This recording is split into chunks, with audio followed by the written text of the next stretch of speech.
ଆସନ୍ତୁ ଆମେ ଦେଖିବା ଆଜିର ଶିକ୍ଷା। ଯେହେତୁ ପ୍ରଭୁ ଯୀଶୁଙ୍କୁ ଜିହୁଦୀ ମାନେ କାହିଁକି ଚିହ୍ନି ପାରିଲେ ନାହିଁ, ପ୍ରଭୁ ଯୀଶୁଙ୍କୁ ନ ଚିହ୍ନିବା କାରଣ କଣ? ଆଉ ବିଶେଷ କରି ବାଇବଲରେ ଦୁଇଟି ନିୟମ କାହିଁକି ଦିଆଗଲା? ପ୍ରଥମ ନିୟମ, ଦ୍ୱିତୀୟ ନିୟମ। ପ୍ରଥମ ନିୟମ କୋଉମାନଙ୍କ ପାଇଁ, ପୁଣି ଦ୍ୱିତୀୟ ନିୟମ କୋଉମାନଙ୍କ ପାଇଁ? ପ୍ରଥମ ନିୟମର ବିଷୟବସ୍ତୁ କଣ, ଦ୍ୱିତୀୟ ନିୟମର ବିଷୟବସ୍ତୁ କଣ, ଏହା ଆମେ ଜାଣିବା।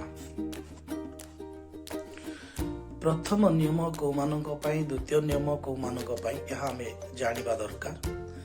ଯେହେତୁ ପ୍ରଥମ ନିୟମ ଥିଲା ଜିହୁଦୀ ମାନଙ୍କ ପାଇଁ, ଆଉ ଯୀଶୁଙ୍କ ବିଷୟରେ ଲେଖା ଥିଲା ସେ ମସିହଙ୍କୁ ପଠେଇବେ। ଆଉ ଦ୍ୱିତୀୟ ନିୟମ ଯାହାକି ଖ୍ରୀଷ୍ଟିଆନ ମାନଙ୍କ ପାଇଁ, ପ୍ରଭୁ ଯୀଶୁ ଆଉ ଥରେ ଆସିବେ।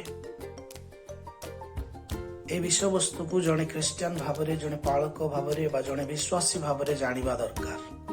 ଯଦି ସେ ଜାଣୁନାହିଁ, ସେ ବୁଝିପାରିବ ନାହିଁ। ପ୍ରଭୁ ଯୀଶୁ ପ୍ରଥମ ଆଗମନରେ ଯେତେବେଳେ ଆସିଲେ, ସେ କଣ ଆମମାନଙ୍କ ପାଇଁ ଆସିଥିଲେ? ନାହିଁ। ସେ କୋଉମାନଙ୍କ ସହିତ ନିୟମ କରିଥିଲେ? ଜିହୁଦୀ ଲୋକମାନଙ୍କ ସହିତ, ଇସ୍ରାଏଲ ଲୋକମାନଙ୍କ ସହିତ, ମନୋନୀତ ଇସ୍ରାଏଲ ଲୋକମାନଙ୍କ ସହିତ। ସେ ଆପଣା ରାଜ୍ୟକୁ ଆସିଲେ, କିନ୍ତୁ ସେମାନେ ଗ୍ରହଣ ନ କରିବାରୁ ଆଉ ଯେତେ ଲୋକ ତାହାଙ୍କୁ ଗ୍ରହଣ କଲେ ସେମାନଙ୍କୁ ସୁଯୋଗ ମିଳିଲା। କିନ୍ତୁ ନିୟମ ଥିଲା, ଆଉ ଇସ୍ରାଏଲ ଜିହୁଦୀ ଲୋକମାନଙ୍କ ଠାରେ ନିୟମ ଥିଲା।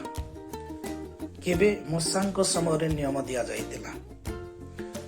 ମୋଶାଙ୍କ ସମୟରେ ଯେଶାୟା ପୁସ୍ତକ 19:20 ଲେଖା ଅଛି, ସେ ଆଉ ମସିହଙ୍କୁ ପଠେଇବେ। ମସିହଙ୍କୁ ପଠେଇଲା ପରେ ମସିହଙ୍କୁ ଯେଉଁମାନେ ଗ୍ରହଣ କରିବେ ସେମାନେ ହିଁ ପରିତ୍ରାଣ ପାଇବେ।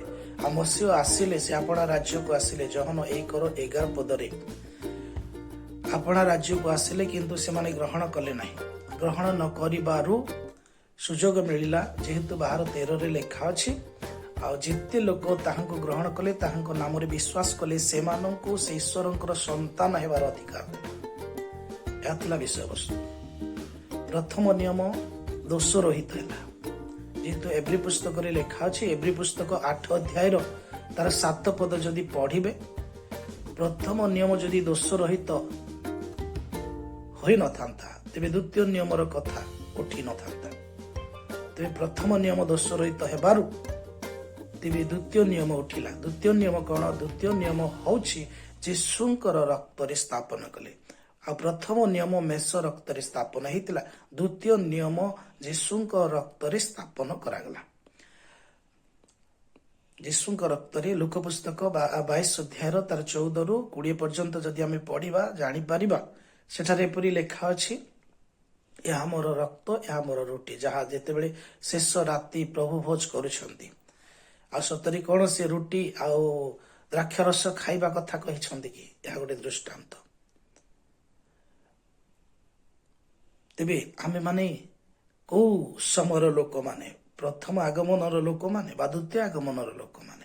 ଯଦି ଦ୍ୱିତୀୟ ଆଗମନର ଲୋକମାନେ, ତାହେଲେ ଦ୍ୱିତୀୟ ଆଗମନର ଯୀଶୁକୁ ଆମେ ଜାଣୁ କି? ଦ୍ୱିତୀୟ ଆଗମନର ଯୀଶୁ କୋଉଠିକି ଆସିବେ? କେମିତି ଆସିବେ? ଆସିବାର ଲକ୍ଷଣ କଣ? ଯେହେତୁ ପ୍ରଥମ ଆଗମନରେ ଶାସ୍ତ୍ର ଦିଆଯାଇଥିଲା, ଫାରସୀ ଶାସ୍ତ୍ରୀ ମାନଙ୍କୁ ଶାସ୍ତ୍ର ଧରିଥିଲେ, କିନ୍ତୁ ବୁଝିପାରୁନଥିଲେ। କାରଣ କଣ? କାହିଁକି ବୁଝିପାରୁନଥିଲେ? ଯେହେତୁ ଶାସ୍ତ୍ରକୁ ବୁଝିପାରୁନଥିଲେ। ଲେଖା ଅଛି ପ୍ରେରିତ ପୁସ୍ତକ 13:27 ଏପରି ଲେଖା ଅଛି, ଜେରୁସାଲାମ ନିବାସୀ ମାନେ ପୁଣି ତାହାଙ୍କ ଅଧ୍ୟକ୍ଷଗଣ ପ୍ରତ୍ୟେକ ବିଶ୍ରାମ ବାରରେ ପାଠ କରାଯାଉଥିବା ଧର୍ମଶାସ୍ତ୍ରକୁ ନ ଜାଣି ତାଙ୍କୁ ଦୋଷୀ କରୁଥିଲେ। କାହାକୁ? ଯୀଶୁଙ୍କୁ। ଭାବବାଦୀ ମାନଙ୍କର ଧର୍ମଶାସ୍ତ୍ରକୁ ନ ଜାଣି ଯୀଶୁଙ୍କୁ ଦୋଷୀ କରୁଥିଲେ।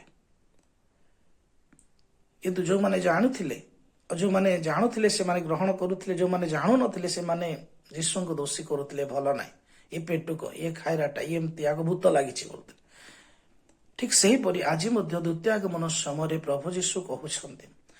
ଆଉ ଦ୍ୱିତୀୟ ଆଗମନର ଭାବବାଣୀ କଣ? ମାଥୁ ପୁସ୍ତକ 24 ଦ୍ୱିତୀୟ ଆଗମନର ଭାବବାଣୀ ଯୀଶୁ ନିଜେ ଦଉଛନ୍ତି ଶିଷ୍ୟମାନଙ୍କୁ।